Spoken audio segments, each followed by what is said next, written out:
Alright, April the 27th in the morning, and I'm seeing a lot more foxtail this week. It's growing a lot more active than it was last week. However, we're already at least a 60k wind here at 10 a.m. so there ain't going to be any spraying today. But if you're seeing patches of foxtail like this, you got to raise those glyphosate rates. You need a fairly stout rate to control foxtail this time of the year. Well, there's still lots more kochia emerging, and a lot of it is starting to get bigger. So now when we're into this size now, we're out of the cotyledon size, and it's going to be a lot easier to hit that with a spray droplet, although you still might not necessarily get all of them in there. Well, here's some oats that got seeded on Friday, and some of them are just barely starting to pop. But unfortunately, this is a field that was planned for seed wheat and was treated with Avidex and was instead seeded into oats. So these will probably never actually reach the surface. Well, here's a good example of a really good and dirty field. You can see we got quite a lot of kochia in here that's starting to get to a little bit of a decent size in there. So this field is a perfect candidate for FMC's new product Intruvix, and that is multi-mode of action. It is group 2, 4, 9, and 14 when mixed with glyphosate. So in areas like this where kochia is already showing group 4 resistance as well as group 2, this is a really good fit. So you can learn more about that product in the link up here somewhere. Just out to the west of Lethbridge right now, and I'm in a barley field that's just been seeded, and as you can see, it's quite green, and this is a mixture of forage grass from an old hayfield and foxtail barley. Now in crop you have almost no way to control these grasses, so many fields in this condition are kind of in a bit of a danger zone right now. We've had a couple days of heavy wind, you can't spray, and if that continues for a few more days, that barley seed sitting in nice, warm, moist soil is going to be up and out of the ground before you have a chance to spray. And that could be a real problem. So just keep that in mind as you're seeding. You never want to get so far ahead of the sprayer that you can't catch up. Well, it's now Tuesday, and after yesterday's windstorm and a little bit of rain in the evening, it is sure a beautiful morning out here now. It's about 9 degrees at 8 o'clock in the morning here, so we can pretty much start spraying almost immediately. Rain last night didn't really amount to a whole lot, just a little bit of thunderstorm that came through, and the weeds are perking up for sure already, so we should be good to go for a busy day. Alright, here's some barley that's been in the ground for a couple days at about 1.5 inches depth, nicely in the moisture, and you can see we are starting to sprout here. So that tells me soil temperatures in the seed row are pretty good, that it's sprouting already like this, and we should be hitting the ground here in just a couple more days. Here we got some pea seeds I dug up, and you can see they're sprouting. These have been in the ground for a few days, so they've definitely gotten enough moisture, and they're coming along pretty nicely here. So this field was also treated with Authority Supreme from FMC, so that'll give us really good residual kochia as well as wild oat control in this field, which is good because we got a lot of tumbleweeds this year from the neighbors. Here's a flicksweed. We're starting to see the very early symptoms of glyphosate on. This was just sprayed a couple days ago, and you can actually see the new growth is a little bit on the paler side, so it's just starting to show.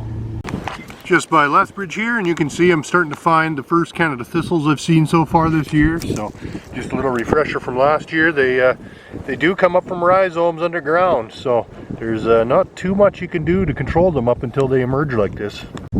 Well, stinkweeds are certainly starting to grow rapidly this week. They're getting bigger and bigger. If you're not 100% sure that the weed that you have is stinkweed, try eating a piece of it, then you'll know why it's named stinkweed. Just out by Nobleford now, and some barley stubble, and as you can see, the flicksweed is really starting to grow compared to last week. This has pretty much tripled in size from what I was seeing last week. Here's always one of my favorite weeds to find in the spring because of how many people get this confused with the grass, but this is actually goat's beard, or if you're an American, you probably call it yellow salsify. But it's full of a sticky latex, much like a dandelion, so when you break it off, you'll see that white latex coming out. Fall rise looking real good this week. It's coming along real well.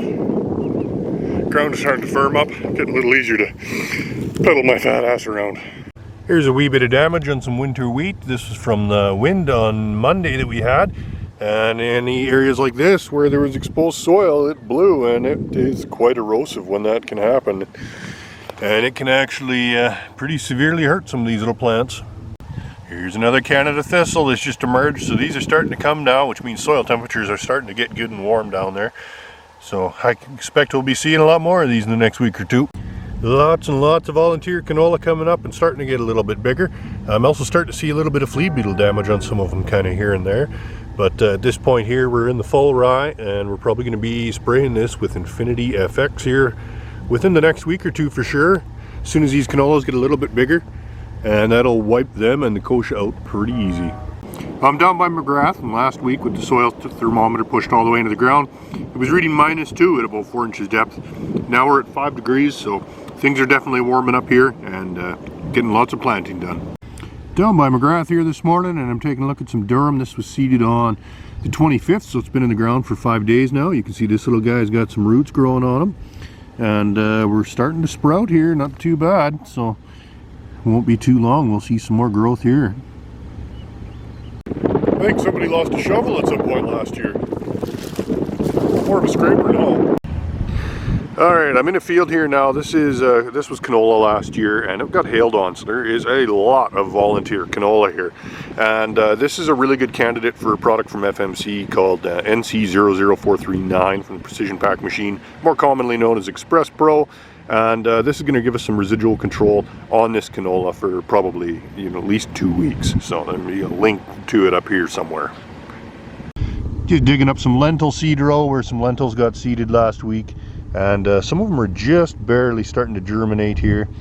So we will start to see more growth on these here next week, as long as hopefully we get a little bit of moisture, because this soil is starting to dry out here pretty rapidly with this hot, dry wind we've had. Rolling the lentils out here today. That'll help keep things smooth. If you got to pick them up off the ground, you don't want to be picking up rocks and big clumps of dirt. Well, there's some corn in the ground here by Lethbridge. This is probably the earliest I've ever seen corn seeded, but the weather forecast for the next little while looks good. Soil temperatures are good, so technically there's no reason really not to, unless we get a real stretch of cold weather. But generally that first 72 hours after seeding is your most critical time. As long as temperatures stay above that and that first moisture that it absorbs is better than 10 degrees Celsius, we should be good to go. Here's the canola that got seeded by Lethbridge last week, and you can see it is germinated. It hasn't reached the surface yet, but it's not that far off either, so it's really coming along. So a couple more days and we might start to see a few. Here's a volunteer canola plant I found that is actually showing some damage from flea beetles, so I hope it's not as bad as last year, but there is definitely some activity around. Here's a good sized cleaver I just pulled out of a field by Lethbridge here, and you can see all the growing points are all just pale yellow already. So this got sprayed about 7 days ago with Roundup and DB878, which contains dicamba in it, and you can see it's going to do a pretty good job on these cleavers. There's quite a few of these big ones here, and the growing points are already really starting to bleach out. Well, if you get too tired in the tractor while you're seeding, you might as well just bring a mattress out to the field with you. Can't believe the crap I find in fields sometimes. Well, we have an absolutely beautiful morning out here to the west today. We've had kind of showers on and off all morning. It looks like we might get some more this afternoon, but it really hasn't amounted to much. You just do a little bit of a scrape back and you can see that it was, probably not even a millimeter maybe. Water has hardly penetrated soil surface, and there certainly wasn't enough to make any mud, but we'll take what we can get. But we got to get these moisture layers mated up relatively soon. Thanks for watching, like and subscribe, and we'll see you next week.